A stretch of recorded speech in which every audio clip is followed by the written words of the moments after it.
This is Support is Sexy, episode 301, with Laura Roeder, CEO of MeetEdgar.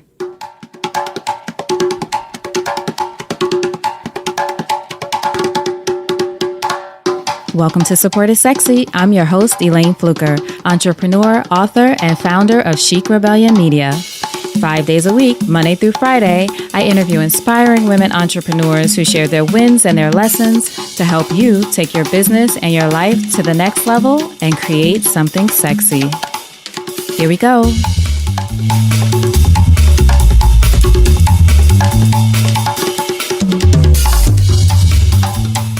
Hi, everyone. Welcome to a new episode of Support is Sexy. I'm so excited to have you here.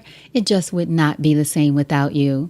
And if the only thing holding you back from telling the world about your business is that you still haven't figured out your brand story, I want you to sign up for my free course on how to create your unforgettable brand story at brandstory.tips.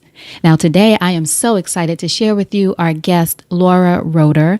And Laura is the CEO and founder of a company that I absolutely love. So you will hear me gushing about this company in this episode. But it's called MeetEdgar. And it's a social media software that lets you schedule and have your content be rescheduled or repurposed, evergreen content repurposed over and over again. It's genius. It has saved me so much time in my business. I am not paid in any way to endorse the business. I honestly love it. And then I loved it even more when I found out that it was founded by a woman, Laura Roeder. So in this episode, you're going to get great insider advice about social media and social media strategy for small businesses, especially from Laura. Before I jump into what you'll learn, I do want to share with you, Laura gives some great tips in the episode. And I took her advice immediately after we had our conversation. I guess it was about 3 weeks ago now from the time that this is airing and the time it was recorded. So I want to share with you some social media stats just from Twitter to give you an idea of how much it helped my business in taking her advice. Just so you can know, in other words, you need to have a pen and paper, your phone, something ready. It's safe to do so. Not if you're driving, listen later, but have yourself ready to take some notes from her on things you can do to step up your social media game in a smart way in your business. And yes, with the help of MeetEdgar. So a 28-day summary from the previous period with my personal account, Elayne Fluker, on Twitter. Tweets up 131.4% because I did something that she mentions in this episode, which is increase the amount of content. So listen out for that. So tweets up 131.4%. Tweet impressions are up 60.6% to 13,000 impressions. This is just the past 28 days. Profile visits are up 55.9%. Mentions are up 64.7%. And followers are up 15%. So all that to say, great advice from Laura in this episode. Follow it. Let us know how it does for you. I'm excited to hear back from you after you listen to this. So what else you'll learn from Laura in this episode is knowing when it's time to pivot to the business that's really working, how to reduce your social media stress, smart ways to use word of mouth and build organic growth for your business, the ideal number of times you should post on social media. Do you ever wonder that? We talk about that in here. Why you should experiment with increasing the amount of times you post. Tips on how to reverse engineer what works with you as a consumer to help guide you in your own marketing strategy. Why growing your email list is crucial to visibility for your business. The top 3 strategies that Laura says are smart ways to build your email list. And the benefits of having a remote team. A lot of us, if we're at that stage of thinking about building our team, we're deciding, does the team need to be here or can the team be elsewhere? And Laura and I talk about that and how it's worked for her and the MeetEdgar team. So great episode, chock full of information. I'm excited to share it with you. So now, without further ado, Laura Roeder. So Laura, thank you so much for joining us for Support is Sexy. I'm so excited to chat with you. Thank you, Elayne. I am a big believer in support being very sexy, so I'm excited to be here. Excellent. So first question, when did you first fall in love with entrepreneurship? So I started working for myself full time when I was 22. I'm 33 now, so I've been at it for a while. What happened when you were 22 to make you say, I'm going to go for this? So a lot of it was wanting that freedom, which I think is what inspires a lot of people. So I was living in Chicago. I was working at my first full-time job out of college. I was a junior designer at an ad agency. And when you're just out of college, like, at least for me, your girlfriends go visit each other in the different cities that you've moved to. Mm-hmm. And my friends would come visit me in Chicago. And it's like, I had to go up to work in the morning. I got off at like 6:30. And it's like, man, I don't even have time to see them. And, on that rare day off, I'd be walking around seeing people at the coffee shops. And it's like, who are these people? Who are they and what do they do, right? Right. I want to be one of them. And I felt a little bit boxed in as my career as a designer. Design isn't the thing that I love and want to do all day. I was interested in being able to do a lot of different things in my day. So I thought, okay, well, if I quit and I work for myself, then I'll do design, but I'll also do client prospecting and the business side. And I think a lot of freelancers honestly kind of hate that part and they just want to do design. But for me, that was kind of the fun part that I was excited about. And that's web design, right? Mm-hmm. Yes. Now, are you from Chicago originally? I'm from Austin, Texas, originally. Oh, you're from Austin. Okay. Mm-hmm. So now what was a young Laura like growing up in Austin? I mean, I don't like boring. I wasn't. Well, I wasn't any extreme. I think often with entrepreneurs, you either hear the story of them being the like, I was a dropout, I hated school, or they're I was the valedictorian and I excelled at everything. And I was kind of in between. I guess I was someone who definitely was creative, and I taught myself to code websites when I was like 12, like when the internet was just becoming a thing. And I liked doing design with, I don't remember what it was then, the different layout programs. Like I designed our literary magazine and our newspaper in high school. So yeah, I definitely thought that some sort of design would be my direction. So you were quiet, but obviously busy as a 12-year-old. Yeah, I was on the internet a lot when I was 12, so similar to today. I love it. Now, who were some of your greatest influences growing up? So I'm really lucky, I think, to come from an entrepreneurial family, which I just think gives you a big advantage, because I know so many people when they start a business just get no support from their family. Their family says, you're crazy, what are you doing? And my dad is a self-employed architect, and my mom ran the books and billing and stuff for the business. So it was a very small business, but I grew up in a household where we made our money from entrepreneurship, right? From a small business. So I think that definitely helped me to start when I was so young, because to me, that wasn't some sort of crazy thing. That was a normal way to make a living. Mm-hmm. You were able to see that sort of modeled for you. Right, exactly. And, my parents and I are very different entrepreneurs. My dad had employees for a while and he hated it and he loved being solo, where I like building a bigger company. But it's that same choice of kind of being in charge of your own destiny. And in retrospect, I think my parents were amazing models as entrepreneurs, because I took for granted that they were always around, even though my dad was busy with his business. He came home for dinner every day. He was always there on the weekends. He didn't buy into that, to run your own business, you have to kill yourself kind of thing, which later when I grew up, I realized, a lot of people tell you that you have to do it that way to run a business. And it's not true. It doesn't have to be that way. And you have a toddler, right? Yes, I have a 2.5-year-old son. 2.5. Now you get to do it your way. Yeah. That's awesome. Now, when did the business that you have today become, quote unquote, that thing for you? And that business is MeetEdgar, which I told you before the call I love. Anyone who knows me knows that I talk about it all the time, how it has changed my life and honestly my business. But when did it become that thing for you? Because you were in a career and then, as you said, you started freelancing. But what was that moment like?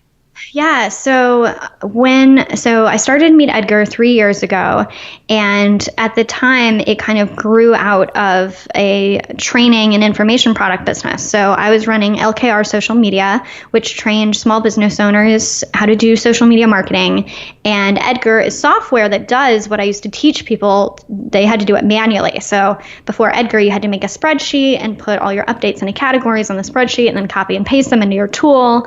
So I was doing that, and then we had this idea like, okay, let's make the software.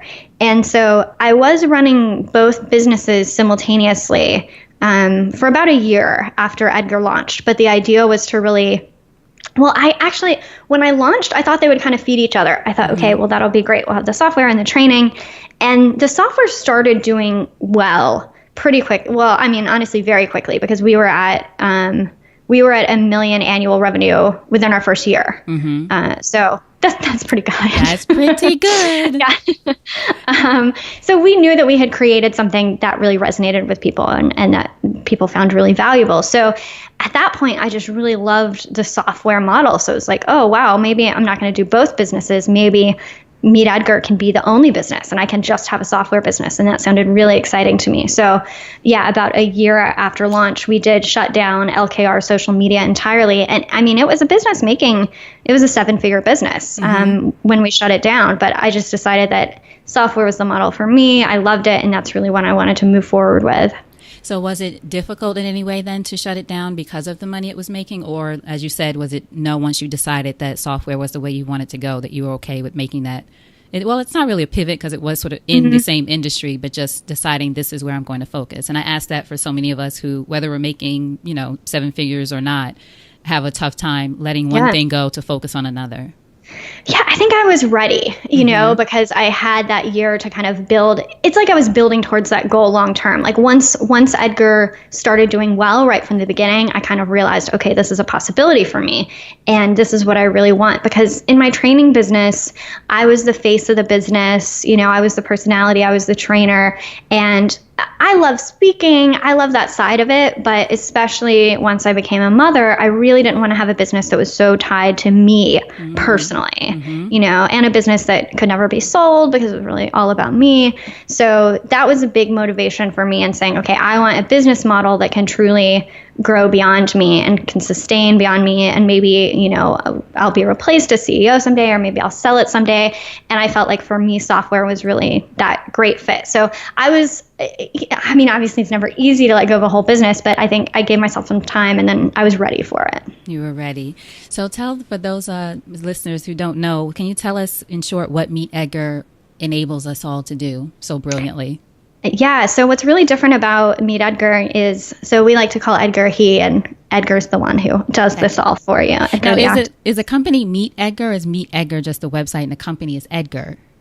You can call it either. We actually kind of rebranded to MeetEdgar because people were calling, that started out as our URL, but people were calling it that. That's what I call it.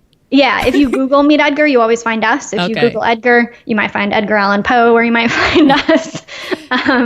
So we figured MeetEdgar is good. And Edgar, the character, is the little octopus who's managing your social media for you.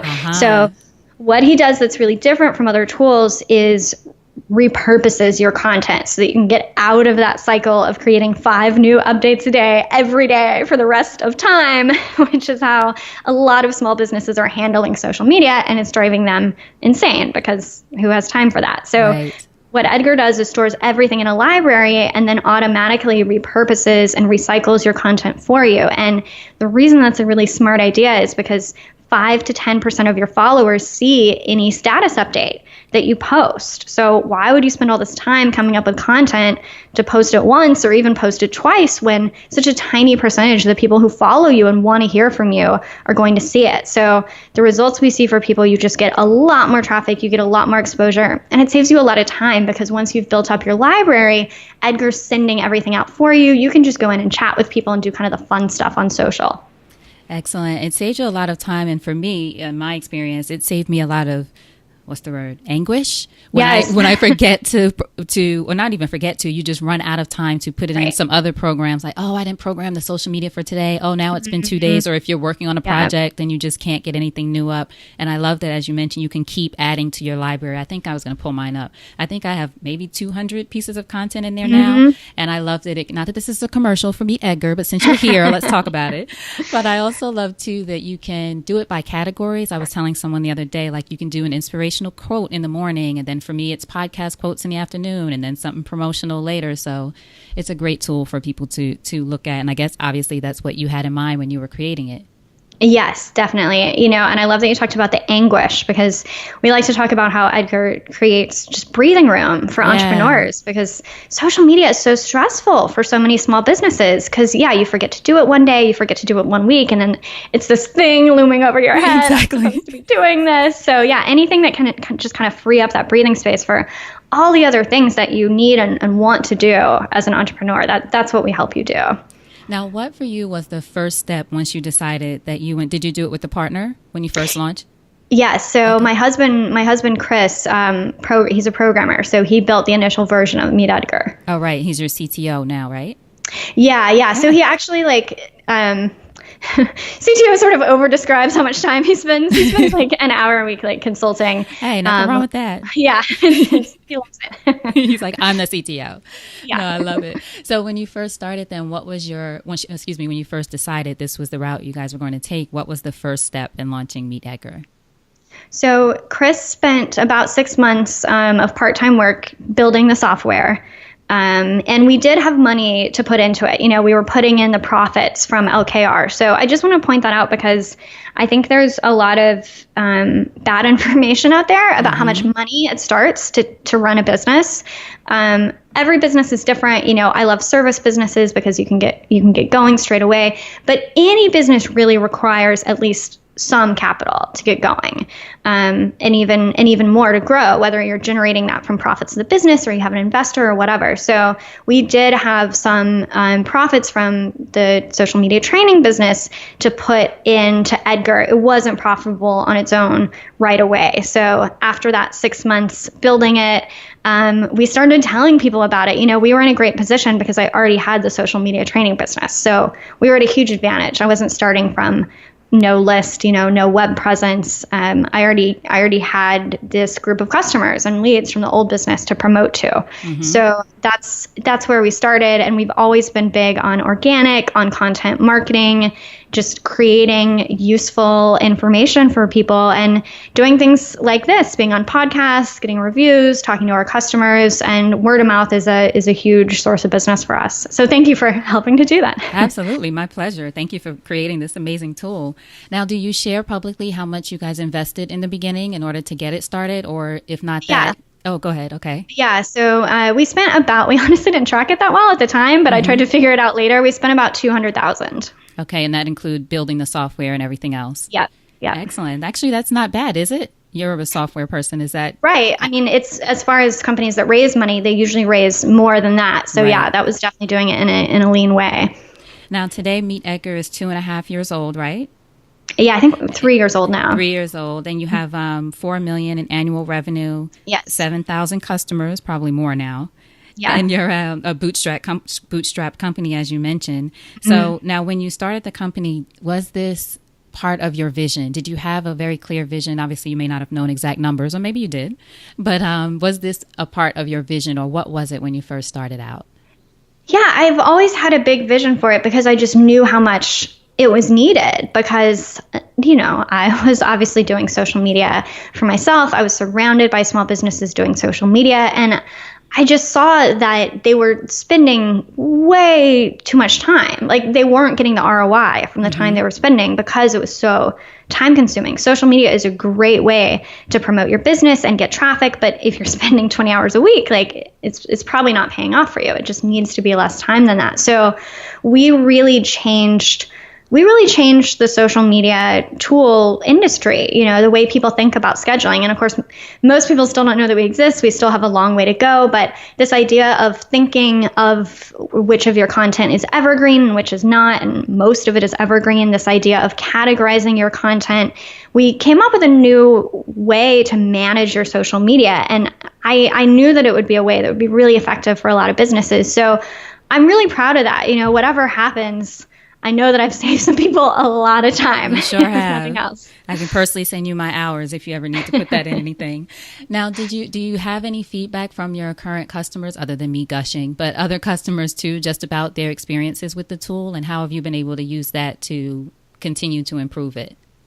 Yeah, I mean, it's something we're always doing. We're in very close contact with our customers. And I think for us, it's that balance of building what people need and also keeping the tool really simple and really easy to use. Because our market, small business, we have a lot of solopreneurs.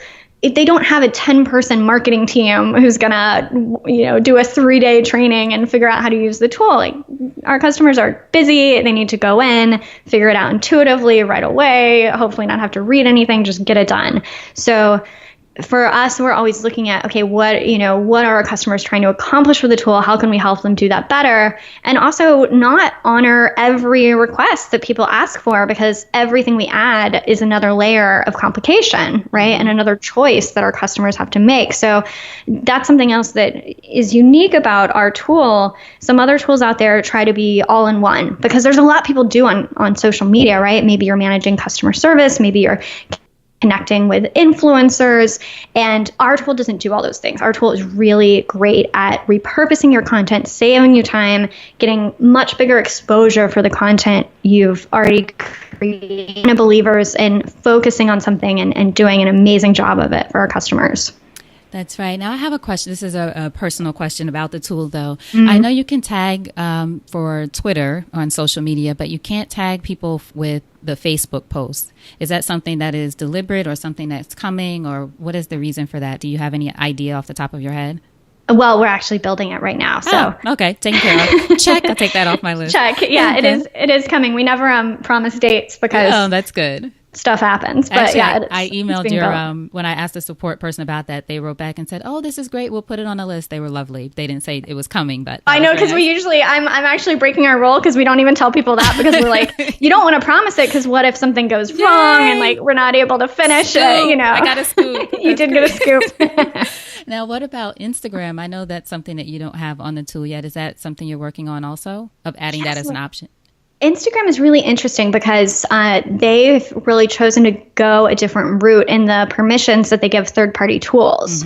So the way Instagram works right now is the only way another tool can post to Instagram is to kind of queue up a reminder, and then you still have to go in Instagram on your phone, and you have to, at the moment you want it to go live, you have to make it go live. So for now, we've chosen not to add Instagram, because that's kind of the antithesis of what we do with Edgar. With all of your other updates, they're just automated. You don't have to go in and do anything. So, Instagram is a really big platform for our customers. It's, I think, pretty obviously a channel that's going to keep growing. So hopefully they'll change how they do things. Maybe we'll find a way to make it a little easier for our customers, or more of a win.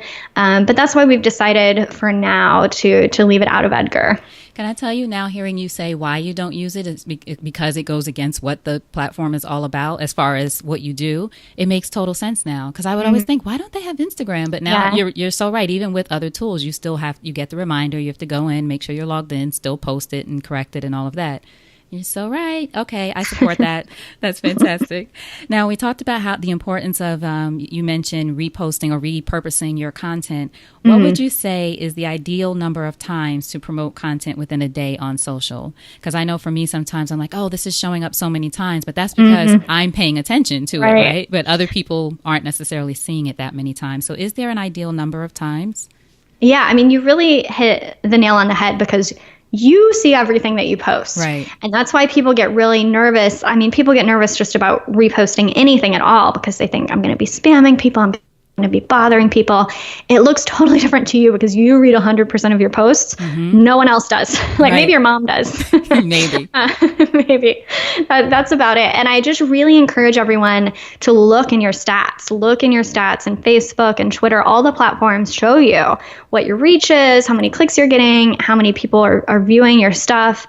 I actually had lunch with a friend today who runs a business, and he was telling me, I just looked at my Twitter stats, and it was so depressing, because I have tens of thousands of followers and I'll get like 50 clicks on any article. And I'm like, yeah, that's why. And he actually does use Edgar. I'm like, that's why you have Edgar set up, because it would be such a shame to only get those 50 clicks once, right? Because it is a small percentage. So, I mean, of course, there's not an across the board answer for everyone. I think posting like 3 to 5 times a day is great for a lot of businesses. And if you use Edgar, you can actually achieve that. It might be hard if you're doing it manually. But I would just encourage people to experiment with posting a little more than they're maybe comfortable with, because every time you post is another opportunity, not just for exposure, but for a share or a retweet, which is how you can get really big exposure without doing anything at all. Sometimes something will get shared by someone with a big audience. So what I like to do is kind of see what the reaction is, and you'll be surprised to see how similar the reaction is. So you can see you send out a tweet and it'll get like 3 shares. And then if you send it out even just like 2 weeks later, you'd be shocked that it's like 3 shares. The next time, 3 shares. I find it's almost always exactly the same. So I think that's kind of a good way to like check on this, is like look at, how many shares or likes or clicks it's getting. If it got the same the second time, then clearly you weren't bothering people, right? Because if you were, it wouldn't get any clicks the next time. Right. Also, one of the things that you mentioned, I think I saw it in the webinar that you did, but you mentioned, or maybe it was another video. In any case, you said a great tip about not necessarily programming your content to go out at the same time on all of your channels at once, which is something you can do with MeetEdgar. And honestly, when I first started, I was doing that like 10 o'clock, all the, the announcement about and then I heard that and I thought, oh, that's smart. I should stagger it so that it either goes out later on Facebook and earlier on Twitter, or a different day on, so now it has more variety since it's repurposing different content. Is that something that you still think has been successful for most people, or that you see? Yeah, I think just a bigger spread is always great. Time zones are another issue, right? What most people do is they only set things up for their own time zone. So if they're in the, in Central Time, they'll have their posts going out kind of, 9 to 5 or 9 to 7 or whatever Central Time. But a lot of us have global businesses. And especially for people in Australia that are opposite time zone from the US, they may be never seeing anything you post because you are only sending things at US time. So it can also make sense to expand your time zones more so that you're getting more of Australia, more of Europe, more of Asia, wherever you find your customers, make sure that you're in their time zone too. That was worth this phone call. You're lovely. But that was fantastic because I am literally writing that down. I never thought of that. I have it just for my time zone. I have people in Australia and Berlin and Singapore and everywhere who probably aren't seeing anything. Ooh, Laura, yes, that's good. Excellent. Now, you recently did another presentation where you spoke about marketing and list building as opposed to just focusing on social media in that particular presentation, right? So for entrepreneurs figuring out their marketing strategy, tell us the importance of looking at other companies and, as you said, reverse engineering what works with you as a consumer. Oh, yeah. I just love noticing ads, noticing how I'm being marketed to, how I'm being spoken to. Like, I was actually just looking this morning, I got a piece of email marketing from Sephora, and they have this points program where you can use your points to get free goodies. And they showed, right now I have 461 points, and they showed me the 500 point item, and talked about how great it is. And that, Sephora is a huge company, right? They're able to do a lot of marketing personalization, but I'm always paying attention to that stuff of like, oh, how clever is that? They know how many points I have. They're showing me, okay, you're only 40 points away from this, and enticing me to come in and buy more so I can get this cool gift. And I read the email, and I think just noticing what you read, right? Because we're all so inundated with marketing and with blog posts and with emails. So just anything that makes you pay attention, right? An ad or an email or a blog post, like just taking a second to think, what made me click on that headline? What made me keep reading? What holds your attention in such a busy world? And then is it looking at, or taking it back to your team if you have one, but looking at what worked and then seeing if there's a way, even if it's a different industry like Sephora, there still could be a way that it applies to your business. Yeah, I think it's so valuable to get ideas from other industries in particular, because in your own industry, everyone kind of starts doing things the same way. Everyone runs the same types of promotions and has the same types of websites. So yeah, looking at Sephora and seeing that they have a points program, like, I don't know any software tools with a points program, but you could build one, right? Like, we could build one where you got points for every month that you're a customer, and the longer you're a customer, you get free goodies. That's a good idea. We should do that. Write that down. Worth the call. We both got something. Exactly. Yeah, my value now. But yeah, you would really stand out, right? Because no other software companies are doing that. So I love thinking about how you can apply it to you. And I just think that's a great mental exercise. That's something that I used to tell people when I was teaching courses is whenever you hear yourself going, this doesn't apply to me, because sometimes we're reading a book or we're at a conference and we're like, oh, that doesn't apply to me because, I'm not in e-commerce or I'm a solopreneur or whatever. Whenever you catch yourself having that thought, say, okay, I'm going to stop that thought and think, how could this apply to me? And obviously you're not going to do every idea, but just giving yourself that creative exercise. If I had to apply this idea to myself and my business, how could I do that? And it keeps you in expanded thinking instead of just shooting things down. That's good. Now, how has focusing on building your email list been an important strategy for growing MeetEdgar, especially in the beginning? Yeah, so we're huge on email marketing. I mean, if you think of the reach of email versus social media, for example, people see at least the subject lines. It depends on how people use their email, right? But a lot of people, at least the subject lines, see like all or most or usually most of the subject lines that come in their inbox. And your audience is not seeing most of the social media updates that you send out. So email still gets really good visibility, is still a great way to drive action. And I think there's just a lot of easy basics with email that can get overlooked. We drive a huge amount of blog traffic from our email newsletter every week, where we send out links to our latest blog post. And I think you just have to remember that you got to make it easy for your audience. We kind of expect our audience to chase us around, right? We think, oh, that person already reads my blog. Why do I need to email them a link? Like, okay, you're expecting that every day they go type in, right. Refresh to see if you've posted a new blog post. No, they're not. So the more places that you can be where your audience is, you're making their life easier, right? You're making it so they don't have to chase you down. So your email list, I think, is so important. It's an asset that you own, and it's still a way to connect with people directly. And it's so interesting because there's been so much discussion. I'm sure you've heard this about people moving away from people being entrepreneurs or, bigger companies saying, oh, this is the new thing. Bots are the new thing, or there's always something, and people are moving away from email. I think it's true that I know as a consumer, I get overwhelmed sometimes by emails, but the things I really want to read, I read. Right. Or if it has a great subject, or like you said, if it's Sephora or something telling me something I want to know, people still, I don't think right now, at least, we're just going to get rid of email. No. And that's, going back to what interests you and seeing what you stay subscribed to. I always think retail businesses are interesting because they do a lot of email marketing. So if you sign up for any kind of like mall retail store, the usual cadence is every day.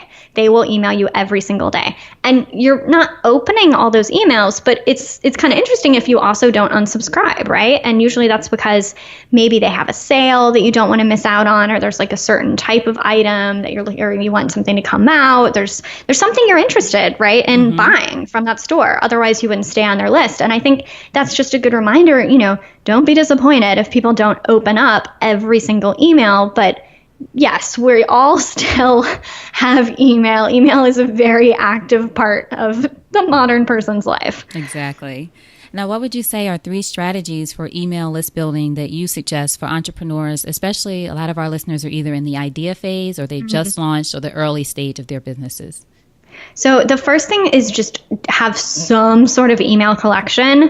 Don't worry about getting it perfect. You don't have to have the free opt-in. So I see a lot of people being like, oh, I'm working on my, free report. And once I have that written, I'm going to add the email capture to my site.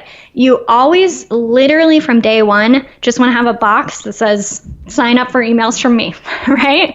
Just so that people who are interested can keep up with you, because people do still like to subscribe via email because it is an easy way for them to keep up with you. So that's number one, is like, don't wait for it to be perfect. Just do it.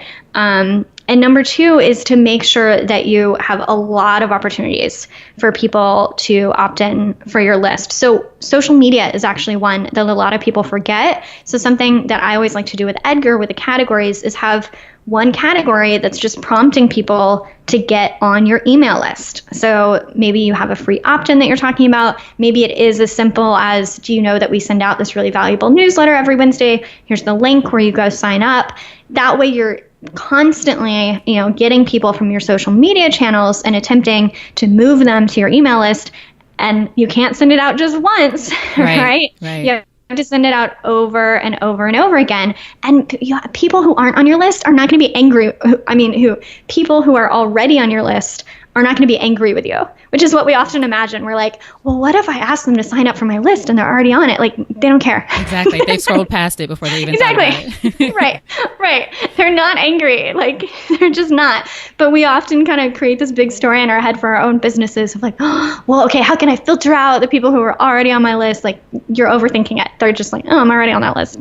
They don't worry about it. Right. I think you just gave me another idea too about, well, one, adding that making sure that you tell people to subscribe, but also for someone like me and other podcast hosts listening, you could do that as well for people to subscribe to your podcast. Like, make sure you want to make sure, I'm literally going to do this after we get off the call, want to make sure you don't miss an episode or something like that. I never thought about doing those kinds of things through social media. I've only been promoting the content that's already there. Right. So yeah, you're sending people to specific episodes. Right, but you always want to directly ask whatever you want people to do. Do you want them to leave you a review? Do you want them to subscribe in iTunes? Do you want them to listen on their phone? Like, tell them, make it, again, you're doing your audience a favor. You're making it really easy. Yes. Excellent. All right. Number 3. Oh, number 3. Okay. Like, what do I talk about now? There's so many parts of list building. So I think the other thing I would bring up is come up with a strategy so that you can be consistent with your email, because it's really confusing for people if they never hear from you and they forget who you are. That's another little tip. Like, I had this realization. I had signed up for the beta of some software. So you see some cool software coming out and you're like, oh, I'm going to get on their list. Maybe they'll give me a free account when they launch. Like, I always sign up for that stuff. And so I got this email from this company, call it Water Bottle because there's a water bottle on my desk. And it was like, hey, Water Bottle is launching. Sign up now. And then I was like, what is Water Bottle? Like, I don't remember what that is. Because it had been so long. Right, because it had been so long. And it was like this good reminder to me, like, you can't just fall off the face of the earth. And 2, don't assume that just because people are on your email list, they know what you sell, they know who you are. Like, it's always nice to make it easy for them to have a little reminder of like, here's my latest content, here's my book, here's my course that you can sign up for. Whatever it is, like, put those things in your emails a lot, whether it's like at the header of a newsletter or a PS in an email you're writing or whatever. So that consistency in emailing people, like, I think bare minimum is once a month. Weekly is great if you can get that handled. Like, have Edgar do your social media so you have time to do a weekly email. But yeah, make sure to show up consistently, and again, just make it easy for people to know like who you are, what your website is. Give them an easy link to click on. Give them a link to click on to like subscribe to your podcast or buy your thing or whatever it is that you're telling them to do. You need to remind people over and over again. What do you find works, not to get too deep into email, but these are great tips, but what do you find works best in emails that at least that you've done? Is it buttons or links or the image, or what kind of things have you guys seen a great response with, or has it been a combination? Yeah, I don't think it really matters so much whether it's like a link or a button or whatever. What people comment a lot in our emails. So if you read our blog, we use a lot of funny animated GIFs in our blog to kind of illustrate our points. And so we started putting those in our email newsletter. And I think it's just something that kind of makes our newsletter stand out and people often comment on. So yeah, you might want to try using little GIFs or little animations, or just kind of think about how can I make this look a little different than everything else they're opening. And you guys make your content too very current. Like, there's a lot of language that people would say and just sort of colloquialisms and that kind of thing that are included too. So it's important, would you say, for people to, depending on how casual one's business is, obviously, but make sure that you're being, current with what you're talking about or relating it into something that's currently going on, if it makes sense. Yeah, I mean, I think that's kind of a brand voice thing. You want to talk in a way that your customers find relatable, whatever's right for your small business. And yeah, I mean, tying in current events, I think, is always interesting. I think that's just kind of one of those oldest time marketing hacks, is entering what people are already talking about. I mean, right now it's mostly Donald Trump, so I don't know. Maybe not, right? Yeah. You don't want to depress everybody, exactly. Right. I don't know if people are going to handle that, but if there's something nice, the eclipse. Exactly. That's something that just happened. The eclipse, exactly. Exactly. Let's take a quick break to thank our sponsors. So, as an entrepreneur and especially as a solopreneur, you want to make the best use of your time. And I know for me, with booking guests and having appointments and consultations for Support is Sexy and the podcast, I don't have time to be going back and forth with everybody about scheduling. And that is why I honestly love and use Acuity Scheduling. I've been using it for about a year now, and it has saved me so much time when it comes to booking appointments and guests for the Support is Sexy podcast. In fact, I would not be able to do it without Acuity Scheduling. I love it and I use it. And I was so happy when I reached out to them and they were excited about supporting the Support is Sexy podcast. And I spoke to Kristen Barber, customer happiness specialist, who tells us about Acuity and a special offer that they have just for Support is Sexy listeners. So normally, if you go to Acuity Scheduling and sign up for a free trial, we have a completely free 14-day trial, no card, nothing. But for all of our lovely Support is Sexy listeners, we are giving you guys 45 days totally free. So if you follow the link that Elayne gives you, you guys can get signed up 45 days, totally free. Check out any plan you want. So the highest one, whatever you need, and we'll just let you know when that's coming to an end. And you can either then put in your card info and keep rocking that account that you're on, or you can even just downgrade to our totally free forever plan. If you don't need some of the major bells and whistles, you can use that puppy completely free for the rest of your life, however you see fit. And that URL is acuityscheduling.com/sexy. That's right. We'll be keeping an eye out for you sexy ladies.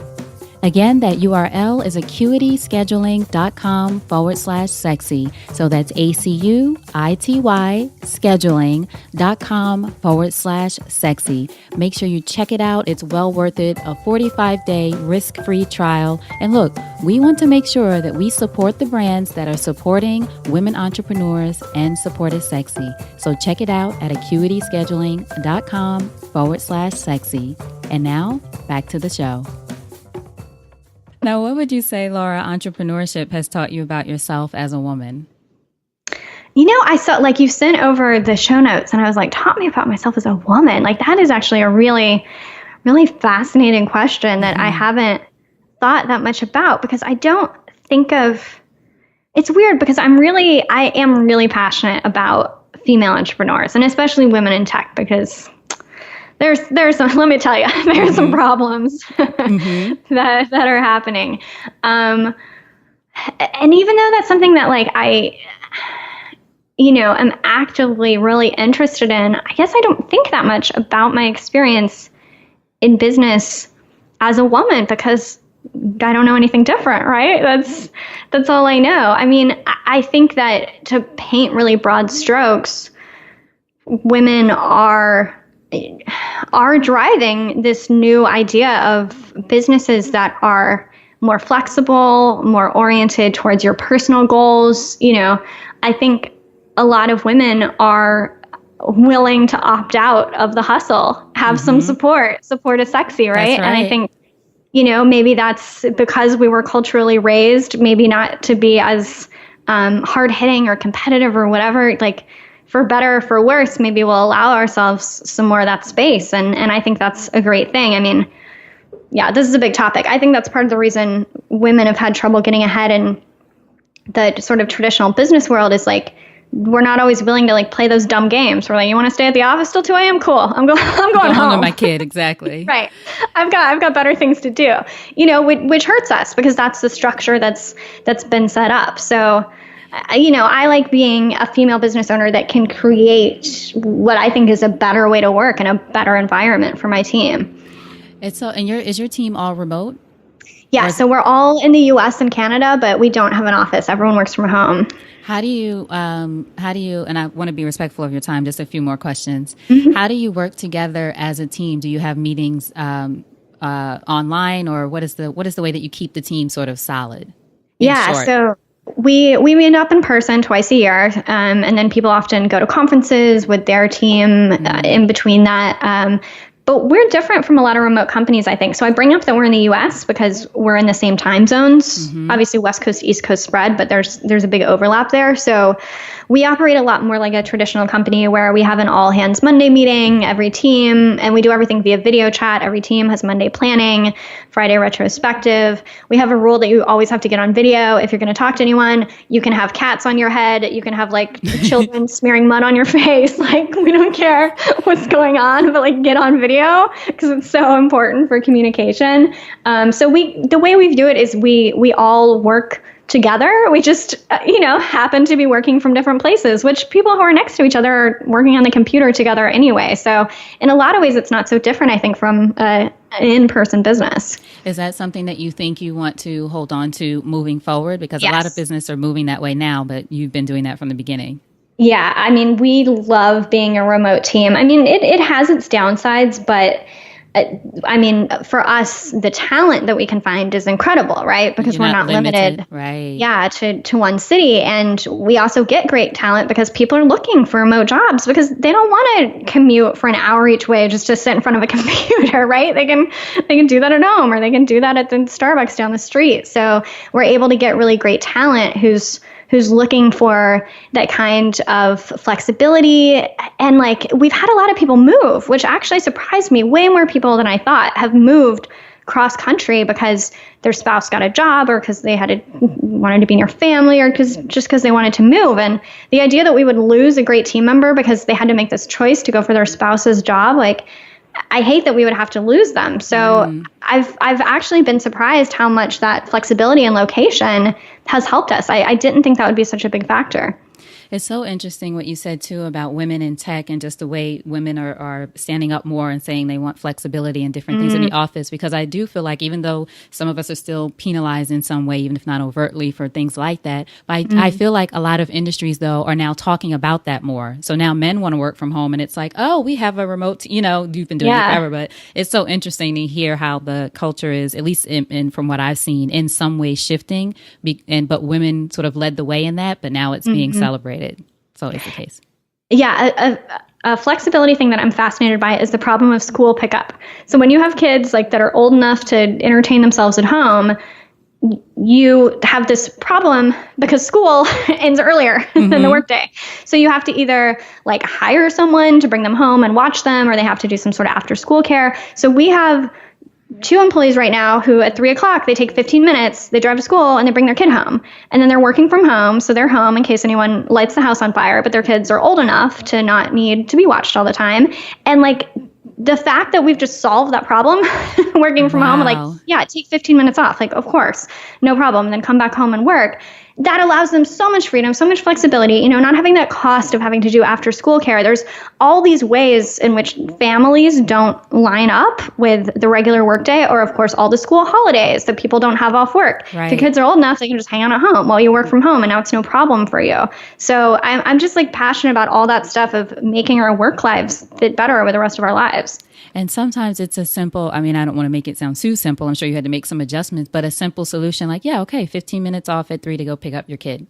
Right. People think it's like going to change your entire business. That's fantastic. Yeah. I love it. So in closing, if you think over your life and career and you had the chance to thank only one person whose support was critical to you personally or professionally, who would that be and what would you say? Oh my God, what a heavy question. I didn't send you that one. No, you sprung that on me.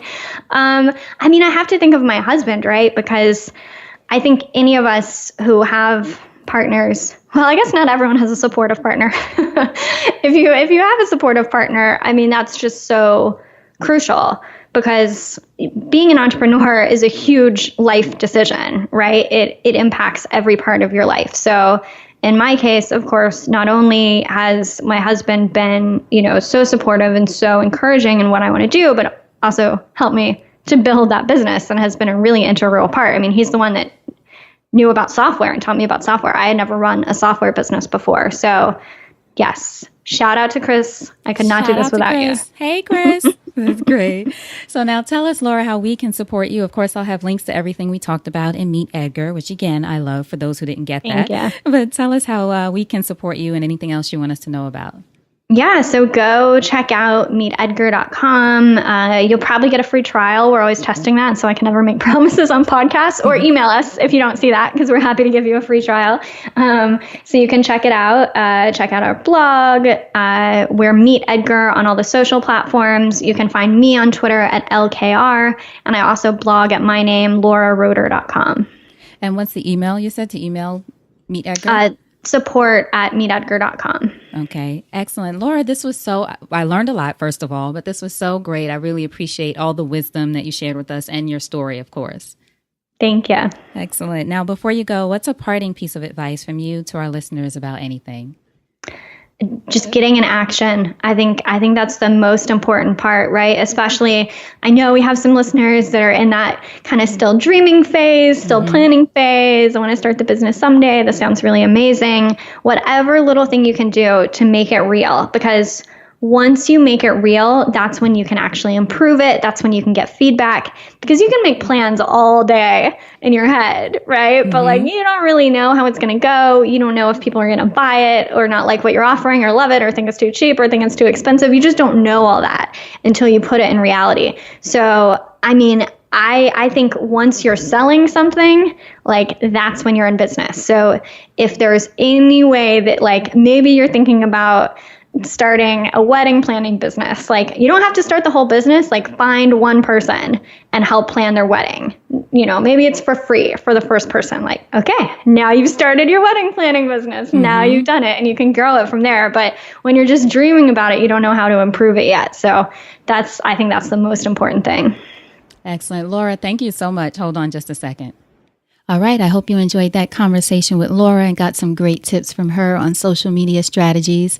Make sure to go to supportissexypodcast.com and just search Laura, Laura. Her show notes page will pop up with all of the resources and the links there, so you can find out more about her and about MeetEdgar.